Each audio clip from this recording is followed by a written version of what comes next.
Hi everyone. Hi to those who are joining us in service and to those who will be joining us at a different time. We're continuing our series of sacred ecology, living into our interconnectedness, and we've talked about this idea of shalom and God restoring this harmony between ourselves and God, and ourselves with one another, ourselves with creation, and ourselves with ourselves. And today we're going to be talking about a passage from Matthew 5, 1 to 12. And Jesus is sort of talking about this, what these people who he's restoring into shalom, and these people that will be partnering with him in bringing shalom into the world, what these people are like. Would they be like this? Hopefully not. This passage is often called the Beatitudes, taken from the Latin word mean for blessed, and it's this word that gets thrown around a lot these days. Blessed, hashtag blessed. We might hear it associated with those who might have great wealth, a lot of bling, those who are high on the ladder of success according to a certain standard, and those who might be, super popular, having millions of followers and likes on their posts. And it might be, people who are considered the super religious, the people who have it all together. And we're going to find out today who Jesus considers blessed. And as Rick Watts puts it, this word blessed gives this meaning of, just this deep-seated joy of knowing that you're approved by God. So this deep-seated joy of knowing that God is with you and God is for you. And we're going to find out that his idea of who's blessed is quite different than maybe the world's. So Faith came out with this for all of us, and it says, "You are blessed. God is with you and God is for you." And that's really the message that I felt as I was reading through the Beatitudes, just a sense that God is doing these things in us, that his Spirit is at work in us, and that we are indeed blessed, that you are blessed, even though sometimes it might not feel like it.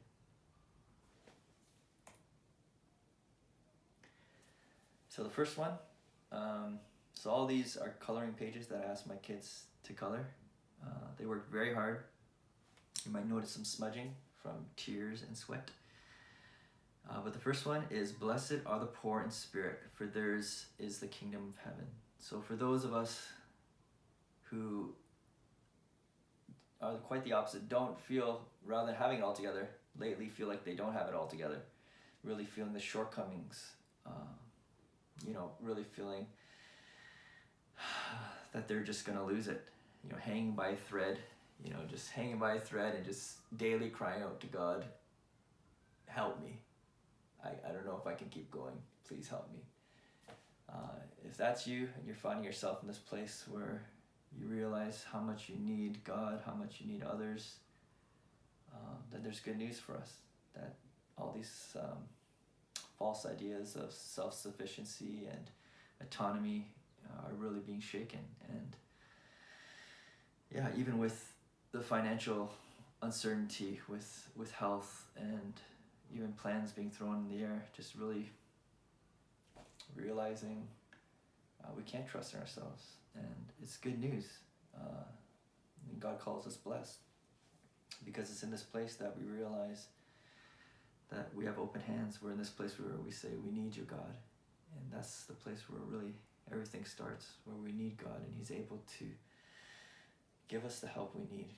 He's able to make it the way it's always meant to be, that we're meant to be in relationship with him, to bring us into trust, to bring us into rest, to not have this yoke of performance and spiritual performance or religiosity on us, or doing everything for ourselves, just having this yoke removed and realizing that God all along wants to carry us and hold us and walk with us together. And even as we take communion later on, may we not come on the basis of how well we did in the week. May we come just together, realizing that we come completely empty-handed and are free in that, knowing that we're loved and accepted by Him on the basis of His grace. So next, blessed are they that mourn, for they shall be comforted. For those of us who, in this, where it's just so easy to get overwhelmed by distractions and media and all these things, I've been in this place where we're experiencing this pain. Our hearts are being softened, and we're experiencing pain and grief and sorrow, where God's giving us space to feel what's actually going on in ourselves, and not in only ourselves, but in those around us, and in people groups around us. And our eyes are being opened to see the pain of the vulnerable, to the marginalized, to those who are experiencing such brokenness around us and in our world. And even in the earth, just feeling the mourning of the earth at the state of ecology today. And God just giving us that space to lament and just feel these things. And this is good news, even though it might not feel like it, and that we are blessed, and that this lament, this pain that we're feeling, is really carrying the same mourning that God has, that we're sharing in God's mourning. We're mourning after the things that He mourns, and we receive comfort from knowing that God carries our sorrows and griefs. At the same time, we're able to share in His grief and sorrow for this world, and really carry the heartbeat of God. So that pain in your heart is the heartbeat of God. And in the end, when Christ returns, to realize that one day, that all mourning, all sorrow, all death, all sickness will be done away with. And when Jesus returns, that every tear will be wiped away from our eyes. Next, blessed are the meek, for they shall inherit the earth. That for those who find themselves when they might normally freak out, like myself, surprisingly, you might find yourself in moments, those same moments, once in a while, that this gentleness comes out. That instead of freaking out, you find yourself gentle. You find yourself in a posture of listening. And this is the Spirit at work in us. We're convincing us that what we see going around, this divisiveness, this harshness, this lack of dialogue, this lack of listening, this threatening of people with different views, that's really not the way. And the Spirit is working in us, this longing to be different. And I think I'm not the only one. I'm sure there's many of us who have become better listeners, who have become slow to speak and quick to listen, and to really treat people, even those who have a different point of view, in a non-threatening way. And we are blessed, and that says they shall inherit the earth, that God puts us in places of influence, that you might find yourself with this attitude, being in a place where you have favor and influence with people around you, people groups, nations, whether formally or informally. Next, blessed are those who hunger and thirst for righteousness, for they will be filled. So for those of us who are just, instead of giving into letting the apathy or cynicism seep in as we look at the state of the world, as we look at all the injustice, as we look at all the just the people being mistreated, who God's just making this passion well up inside of us that this is not how things are meant to be, and this is not right, and something needs to be done. And just this cry for justice, this cry for God to act, this cry for change. And that is, I think in our community there's so many people who have these beautiful hearts for different people, for different things people are going through, and that's really pieces of God's heart crying out for justice, God's heart for justice. And and the good news is that you are blessed, that we are blessed, that God hears our cry. God uses our voices to speak his very words, that as you're speaking and crying out for justice, that's God's voice speaking through you. And just to realize that God hears those cries for justice, and God is at work, and that one day he will bring justice into the whole world and all creation. Next, blessed are the merciful, for they will be shown mercy. For those of us who, whose hearts have been, more and more filled with mercy and compassion and empathy for those around us. Just seeing people in need or people who could use a hand, and just really having this sense of mercy and compassion well up inside, and just delighting in being there any way we can. And not only that, even extending that mercy to those who we disagree with, those who are enemies, those who are inflicting the injustice and pain and hurt. Just also having that the mercy of God, realizing that the same mercy that we need is for them too, and just really experiencing God's heart for people.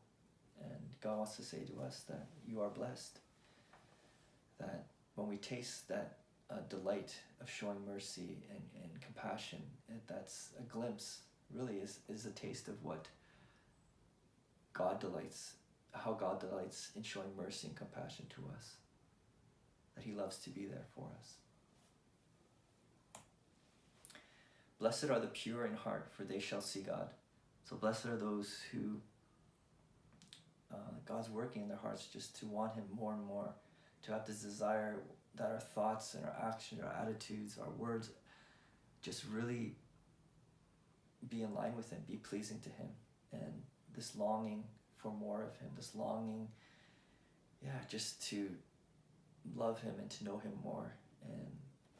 And I believe that God is working that in us, and just like the disciples who had sort of this certain idea of what God was like, this distorted images of what God was like, and when they saw Jesus, just as they saw what God was really like in the face of Jesus, that's the work that God's doing in us, that he's revealing what he's really like. And just like that song that we sing, that he is kinder, he's better than anything that we think he could ever be, that his love is wider, his love is greater, his higher, that just realizing that God is amazing, and God's amazing heart for us. And blessed are the peacemakers, for they will be called the children of God. So to those who have found themselves in difficult situations, in difficult conversations, wanting to make peace, have found themselves right in the middle of different parties who are fighting, and just having a broken heart, wanting them to be reconciled. And this is really the heart of God. The heart of God is to bring peace and reconciliation. And I know there's many of us who have a heart for reconciliation in a lot of different areas, and wanting to see people, want to see First Nations, that reconciliation, wanting to see people on the margins, on those communities that are outcasted being brought in.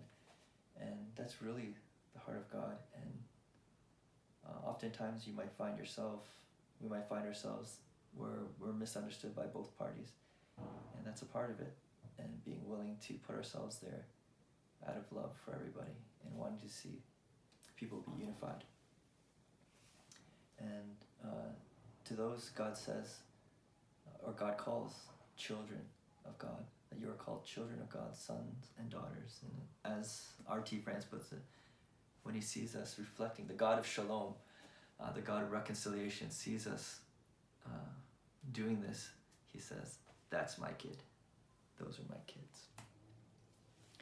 lastly, blessed are they which are persecuted for righteousness' sake, for theirs is the kingdom of heaven.